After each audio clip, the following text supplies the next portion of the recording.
भगवान की, सावरे सरकार की। आप सभी लोग कथा श्रवण पान कर रहे थे कि सती जी प्रभु राम की परीक्षा लिया और जाकर के भगवान भोलेनाथ बाबा के पास गई। भगवान भोलेनाथ बाबा ने कहा देवी ले आई परीक्षा।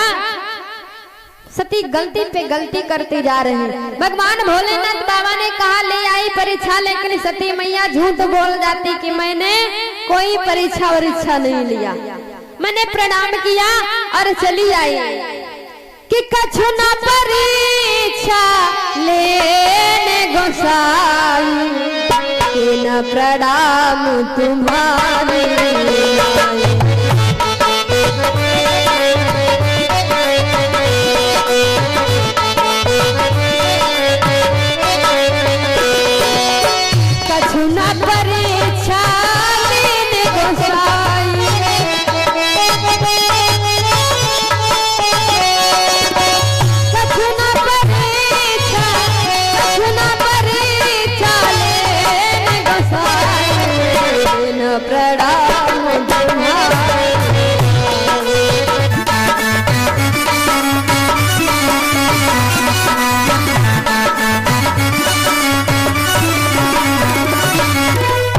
गोविंद भगवान की, प्रेम सुनो सावरे सरकार की। जैसे भगवान भोलेनाथ बाबा ने पूछा देवी रे आई परीक्षा, कैसी रही तुम्हारी परीक्षा? एकदम से सती झूठ बोल जाती, स्वामी मैंने कोई परीक्षा वरीक्षा नहीं लिया, तुम्हारे तरह प्रणाम किया और चली आई। हम और आप लोग हो तो मान जाए, भगवान भोलेनाथ बाबा कहाँ मानने वाले। जिस प्रकार से हम और आप लोग फॉरेन नेट पे सर्च करके देख लेते हैं कि लखनऊ में क्या हो रहा, सीतापुर सिटी में क्या हो रहा, बाराबंकी में क्या हो रहा, वैसे भगवान भोलेनाथ बाबा के पास भी एक नेट सिस्टम है। कौन? ये कोई लैपटॉप या मोबाइल नहीं है। कौन मोबाइल? कौन है? भगवान भोलेनाथ बाबा के पास ध्यान रूपी मोबाइल। भगवान भोलेनाथ बाबा ने ध्यान दिया कि तब शंकर देखूं धरि ध्यान,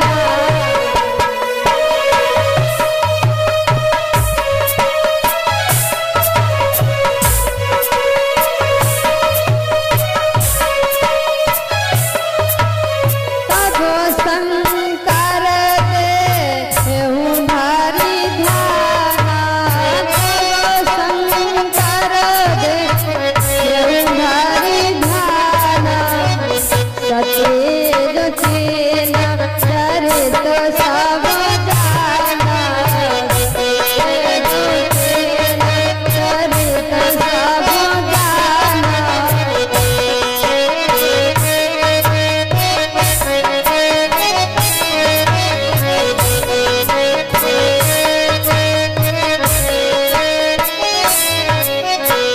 तब शंकर भगवान भोलेनाथ बाबा ने ध्यान लगाया और देखा कि जाओ सती, तुमने जगत जननी माँ सीता का रूप धारण करके प्रभु की परीक्षा लिया और मेरे से झूठ बोले कि मैंने कोई परीक्षा और इच्छा नहीं लिया। कहते हैं नारी 3 गलती करे उसे माफ कर देना चाहिए। सती जी ने 3 गलतियां क्या भगवान भोलेनाथ बाबा ने माफ कर दिया, लेकिन जैसे सती जी ने 4थी गलती किया है। एक गलती किया, भगवान भोलेनाथ बाबा के साथ कुंभट ऋषि के यहाँ कथा सुनने के लिए गई। कथा नहीं सुना कोई बात नहीं, लेकिन अपमान कर दिया, एक गलती। और दूसरे नंबर पे भगवान भोले कहते हैं माताओं बहनों का अगर पति किसी को प्रणाम करता है, आप लोगों का श्रेष्ठ आपका पति होता है, अगर आपका पति किसी को प्रणाम करता तो आपको सबसे पहले करना चाहिए, लेकिन सती जी ने वो भी नहीं किया। तीसरे नंबर पे माना भी नहीं कि पार्वती परमात्मा, एक तो कथा नहीं सुना, दूसरे भगवान भोलेनाथ बाबा ने प्रणाम किया, प्रणाम नहीं किया, तीसरे नंबर पे संदेह किया कि पार्वती परमात्मा नहीं साधारण मनुष्य है। 3 गलती हो गई। और चौथी गलती किया है परीक्षा लेने के लिए, और परीक्षा लेकर के आई। पांचवी गलती पे सती जी ने झूठ बोल दिया, मैंने कोई परीक्षा नहीं लिया। भगवान भोलेनाथ बाबा ने एकदम से संकल्प ले लिया, जाओ सती। भगवान भोलेनाथ बाबा माता सीता को अपनी माँ मानते हैं, लेकिन जिस दिन से सती जी ने सीता का रूप धारण कर लिया, एकदम से त्याग कर दिया, जाओ सती।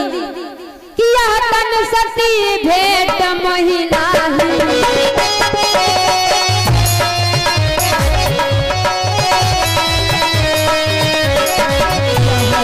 सती भेंट महिला संकल्प की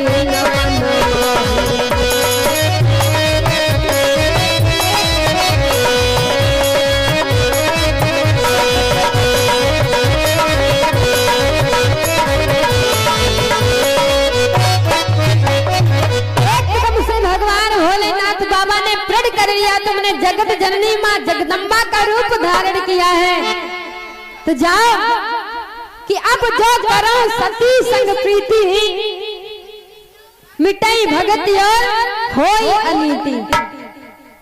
अगर मैंने आज को सती को पत्नी की दृष्टि से पुनः देखूंगा, क्योंकि इन्होंने माँ का रूप धारण कर लिया, तो आज से संसार में माँ और पुत्र का रिश्ता समाप्त हो जाएगा।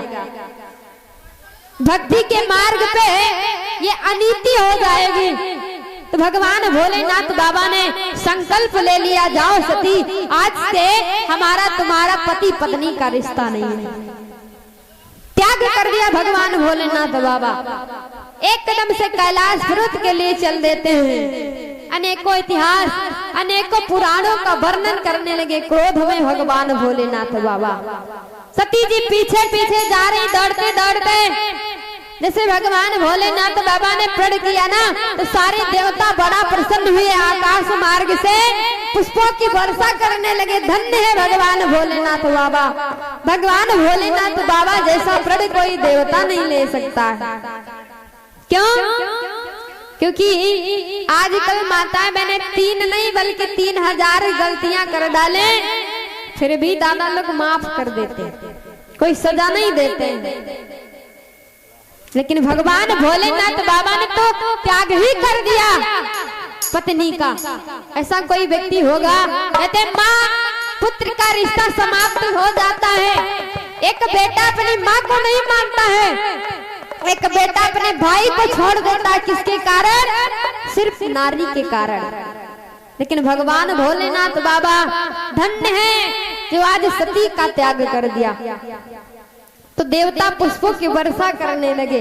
सती पूछते पूछते प्रभु आपने कौन सा प्रण किया है? लेकिन भगवान भोलेनाथ बाबा कहते हैं प्रेम रूपी धागा जो होता है एक बार टूट जाता है तो दोबारा जोड़ने से जुड़ तो जाता है, लेकिन उसमें गांठ पड़ जाती है कि रही मन धागा प्रेम का मति तोड़ो चटकाए, जोड़े से ना जुड़त है जुड़े गांठ पर जा। प्रेम रूपी धागा पति पत्नी का होता है, अगर एक बार टूट जाता है तो दोबारा जोड़ने पे जुड़ेगा तो, लेकिन गांठ पड़ जाती है। सती पूछती है प्रभु आपने कौन सा प्रण किया है? भगवान भोलेनाथ बाबा क्रोध में कुछ नहीं बोल रहे, कैलाश पर्वत पे पहुंच गए, एकदम से समाधि लगा लिया। हमारे यहाँ माताओं बहनों में दादा लोगों में झगड़ा होता है, तो ज्यादा में ज्यादा बहुत ही ज्यादा तो 6 महीने तक। 6 महीना बहुत लंबा समय, 1 2 3 दिन है ना। लेकिन भगवान भोलेनाथ बाबा जानते हो कितने वर्षों के लिए समाधि लगा लिया। सती से बोला नहीं, 87,000 वर्षों के लिए। और यहाँ जानते हो एक पति पत्नी में झगड़ा हुआ तो पति के मुख से निकल गया पत्नी से, अगर असल बाप की हो ना तो मेरे से बात मत करना। अब पत्नी को बड़ी गुस्सा आई कि इन्होंने कह दिया असल बाप के हो ना, तो उसने भी कहा अगर तुम भी असल बाप के हो ना तो मेरे इस बात मत करना। अब झगड़ा हुआ, 2 3 4 दिन व्यतीत हो गए। पति देवता अलग चूल्हा फूक रहे और पत्नी बढ़िया बढ़िया किचन में गैस सिलेंडर पे खाना बना रही। लेकिन उसको दया आ गई, पत्नी को दया आई, कब तक चूल्हा फूकेंगे, चलो चल के भोजन दे आते। जैसे थाली पर उसके ले जाती, बात याद आती कि इन्होंने कहा था अगर असल बाप की हो ना तो बात मत करना। बेचारी थाली वापस ले जाती, वही बात याद आ जाती। पतिदेव बोलने का मूड बनाते हैं, फिर भी बात याद आ जाती, उन्होंने कहा था असल बाप की हो ना बात मत करना। 2 4 दिन 5 दिन व्यतीत हो गए, धीरे धीरे 3 4 महीने व्यतीत हो गए, यही बात आ जाती। लेकिन एक दिन पति देवता विचार करते बनेगा कुछ नहीं, ऐसा करो कुछ ऐसा उपाय करो जिससे आपस में प्रेम हो जाए। तो पति देवता दरवाजे की चौखट पे बैठे बढ़िया बीड़ी पी रहे, ऐसे बैठे बीड़ी पी रहे और उसी बीड़ी से कुर्ता जला लिया पीछे का, और पीछे कर लिया। देखा घरवाली आंगन में झाड़ू लगा रही, दिखाई पड़ रहा बाहर। और जैसे घरवाली ने देखा कुर्ता जलना, बताने चली, लेकिन बात याद आ गई कि इन्होंने कहा था असल बात पे होना तो बात मत करना। फिर बात, लेकिन विचार करती कैसे बताएं। तो देखिए माताओं बहनों की होशियारी, नारी क्या करती अंदर से, किसी का कुर्ता जले तो मैं क्या करूं, किसी का कुर्ता जले तो मैं क्या करूं। एकदम से पति देवता पीछे मुड़ के देखे रे, अरे कुर्ता जला तो जला, कम से कम प्रेम भाव तो बना, बोला चाली तो हुई है ना। तो ऐसे ऐसे करके प्रेम भाव बोलचाल हो जाता। लेकिन भगवान भोलेनाथ बाबा 87,000 वर्षों के लिए समाधि लगा लिया। सती जी कैलाश पर्वत पे चक्कर लगा लगा के गिर पड़ती है, रोती है, बिलखती और कहती है प्रभु आपने चाहे मेरा त्याग कर दिया हो, लेकिन मैंने आपका त्याग नहीं किया। मेरे लिए आप तब भी पति थे और 7 जन्मों तक पति रहेंगे। कहती क्या है कि तुम ही मेरे मंदिर, तुम ही मेरी पूजा, तुम ही देवता हो, तुम ही देवता हो।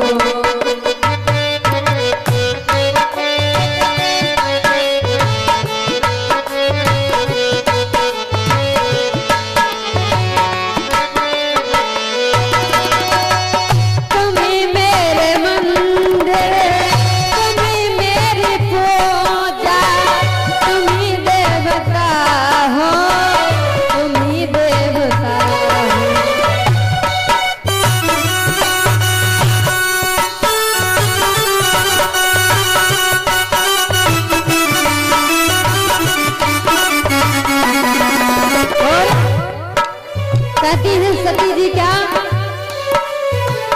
कोई मेरी आँखों में देखे तो समझे, कोई मेरी आँखों में देखे तो समझे कि तुम मेरे चाहो, कि तुम मेरे चाहो।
बिलख रही हैं।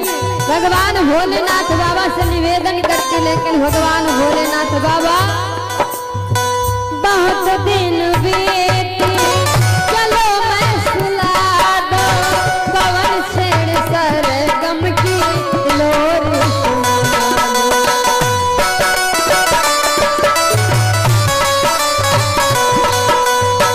बहुत रात बीते चलो मैं सुला दो, पवन छेड़ सरगम लोरी सुना दो।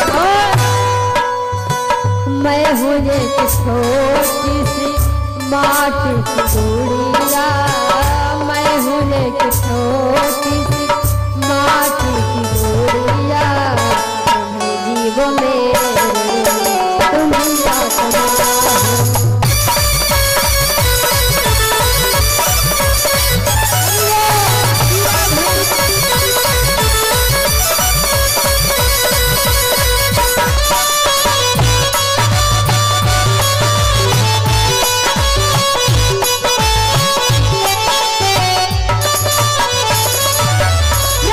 गोविंद भगवान की, भूतनाथ भोले शंकर की। इधर भगवान भोलेनाथ बाबा ने समाधि लगा लिया। सती जी भगवान से निवेदन करती, प्रभु जिस नारी का पति हुई उससे रूठा हुआ हो, उस नारी के जीने का क्या फायदा है। इसलिए प्रभु मेरे को ऐसा वरदान दीजिए कि मैं इस शरीर से मुक्ति पा जाऊं। सती जी ने वरदान मांग लिया। धीरे धीरे 87,000 वर्ष व्यतीत हो गए। 87,000 वर्षों के बाद भगवान भोलेनाथ बाबा ने समाधि को तोड़ा है। तो सती जी ने जाना कि मेरे पिया ने समाधि तोड़ दिया, और जैसे समाधि तोड़ा जान कैसे गई सती जी की समाधि टूट गई। पहले के जो दादा लोग उठते थे ना, तो राम नाम उच्चारण के साथ प्रातः काल उठते थे। अब आजकल माताएं बहने जान जाती हमारे पति देव जग गए, लेकिन परिवर्तन है थोड़ा। आजकल दादा लोग उठते बाद में बेड से, और जैसे आँख खुली आवाज आती का चाय बनी गई है ना, का चाय बन गई। हम कहते जो प्रातः काल चाय का नाम लेता है दिन भर उसके घर में चाय चाय रहती है। पहले के लोग राम नाम लेकर के उठते थे। भगवान भोलेनाथ बाबा ने समाधि तोड़ा कैसे कि राम नाम शिव सुमिरन लागे,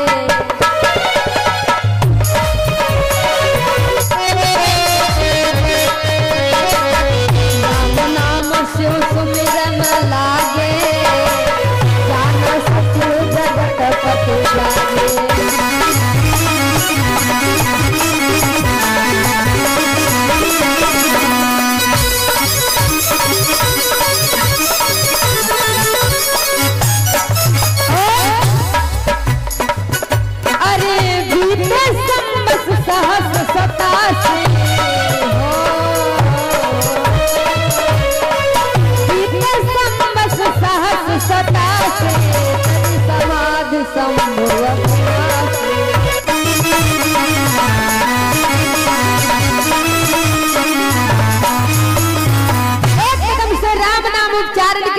भगवान भोलेनाथ बाबा ने नेत्रों को खोला।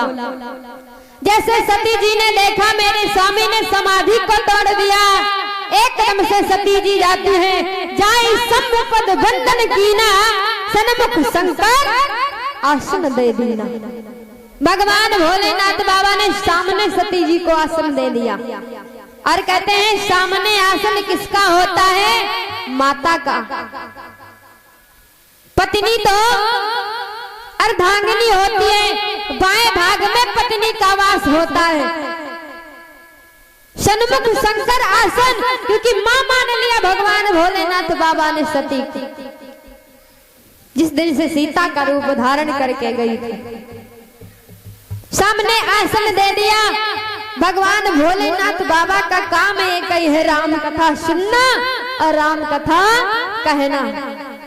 भगवान भोलेनाथ बाबा लगे कहन हरि कथा रसाला, दक्ष प्रदेश भय तही काला। सती जी को सामने आसन दे दिया, भगवान भोलेनाथ बाबा कथा श्रवण कराने लगे। उसी समय सती जी के पिता जिनका नाम है दक्ष, राजा दक्ष, एक बहुत बड़ी यज्ञ का अनुष्ठान, जैसे यहाँ पे 11 दिवसीय यज्ञ चल रही ना, उसी प्रकार सती के पिता राजा दक्ष जी ने बहुत बड़ी यज्ञ का अनुष्ठान किया है। समस्त देवता, किन्नर, नाग, गंधर्व, संत महात्मा कोई बाकी नहीं है, सिर्फ 3 लोगों को छोड़ करके। एक तो विष्णु भगवान, दूसरे ब्रह्मा जी, तीसरे पे भगवान भोलेनाथ बाबा। 3 देवताओं को छोड़ करके राजा दक्ष ने समस्त देवताओं को निमंत्रण दिया है, समस्त गंधर्वों को निमंत्रण दिया है, सभी सब जा रहे हैं। और सती जी का हमेशा कथा में मन नहीं लग रहा। सती जी कभी आकाश मार्ग में देखती है, तो कहीं दाएं देखती तो कहीं बाएं देखती है, कथा में बिल्कुल मन नहीं है। जैसे सती जी ने आकाश मार्ग की तरफ दृष्टि किया ना, तो देवता अपने अपने विमान सजाए, बढ़िया सुंदर सुंदर। गंधर्वों की नारियां सुंदर सुंदर गीत गा रही हैं कि सुर सुंदरी करहि कल गाना, श्रवण संत मुनि छोटहि ध्यान।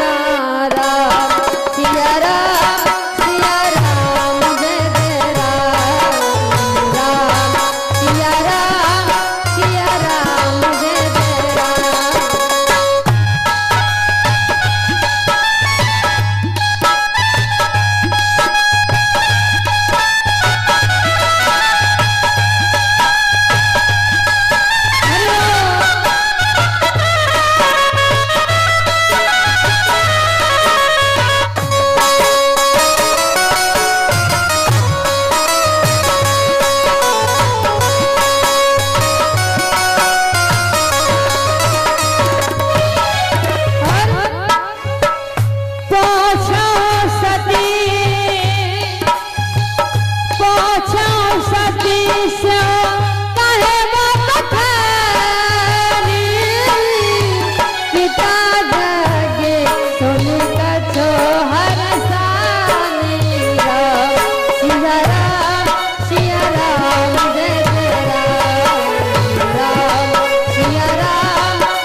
भगवान की, यज्ञ पुरुष भगवान की।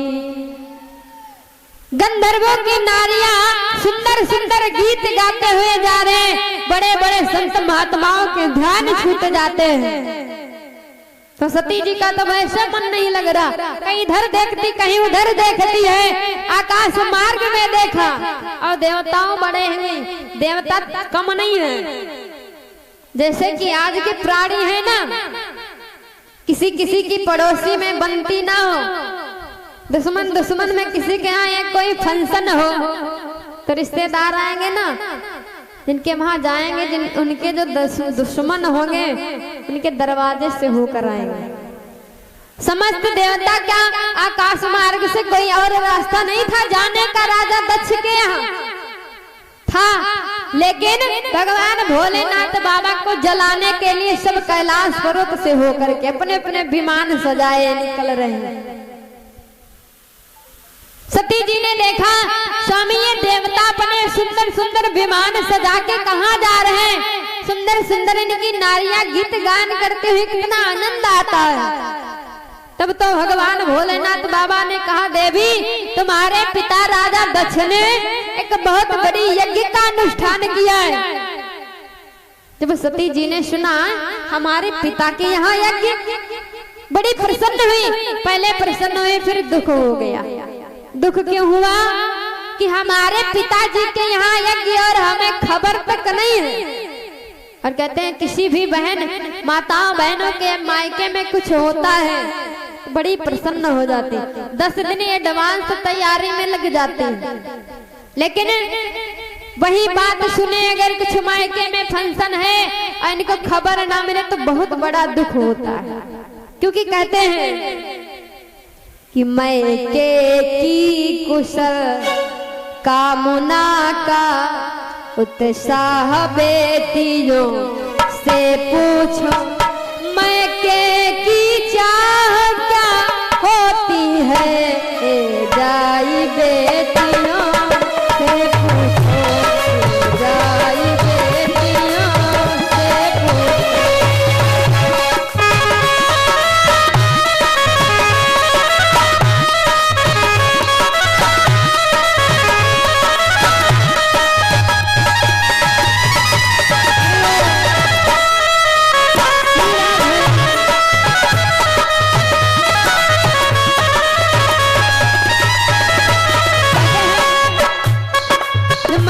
कोई फंक्शन होता है माताएं बहनें बहुत प्रसन्न होती हैं। इनके हृदय से पूछो, मायके की कुशल कामना का उत्साह बेटियों से पूछो, मायके की चाह क्या होती है जाई बेटियों से पूछो।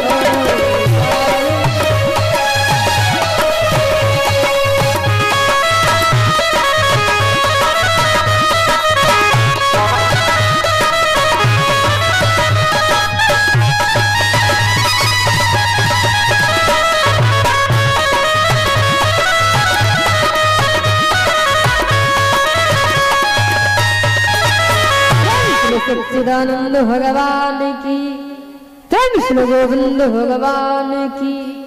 कहते मायके की कुशल कामना का उत्साह बेटियों से पूछो, मायके की चाह क्या होती है जाए बेटियों से पूछो। बहनों को अगर एक साड़ी मिल जाती है मायके से ना, अगर कोई पड़ोसी पूछ ये कितने की लाई, बड़ी सुंदर है, तो कहती हाँ ये मेरे भैया ने लेके दिया है, ये मेरी मम्मी ने लेके दिया है। पति बेचारे जब 5000 की साड़ी लाए, उनकी कोई वैल्यू नहीं है। लेकिन कहते माताओं बहनों के लिए मायके की हर एक चीज हर एक वस्तु बड़ी प्रिय होती है। तो जैसे सती जी ने सुना हमारे मायके में यज्ञ और हमें खबर तक नहीं है, आखिर कारण क्या है? हमारे पिताजी ने सभी को निमंत्रण दिया, हमें निमंत्रण क्यों नहीं दिया? भगवान भोलेनाथ बाबा कहने लगे, सुनो देवी, एक बार की बात है, तुम्हारे पिता दक्ष को देवताओं ने राजा बनाया, प्रजापति बनाया। तो जब उस राज सिंहासन पे तुम्हारे पिता दक्ष का आगमन हुआ तो जितने देवता गण बैठे, गंधर्व किन्नर नाग सभी सब बैठे, तो सभी खड़े होकर के तुम्हारे पिता राजा दक्ष का स्वागत सम्मान करने लगे। हम और ब्रह्मा जी, भगवान विष्णु तीनों लोग अपने इष्ट के ध्यान में थे, उनका स्वागत सम्मान नहीं कर पाए, उनको प्रणाम नहीं कर पाए, इसलिए तब से तुम्हारे पिता हमारे से नाराज हैं। तब से तुम्हारे पिता हमारे से नाराज हैं, इसलिए उन्होंने हमको निमंत्रण नहीं दिया, हमारे साथ साथ में अपनी बिटिया को भी भूल गए। तो सती जी कहते हमारे पिता आपसे नाराज हैं, इसलिए निमंत्रण नहीं दिया। अगर आपकी इच्छा हो तो मैं अपने मायके के लिए जा सकती हूँ। पिताजी के यहाँ यज्ञ देखकर और बहुत दिन हो गए मैं अपनी बहनों से नहीं मिली हूँ, अगर आपकी इच्छा हो। भगवान भोलेनाथ बाबा कहने लगे, सुनो देवी जी, कहो नीक मोरे मन भावा, यह अनुचित नहीं निमित्त पठावा। तुम्हारे पिताजी ने निमंत्रण नहीं दिया है, अगर बिना बुलाए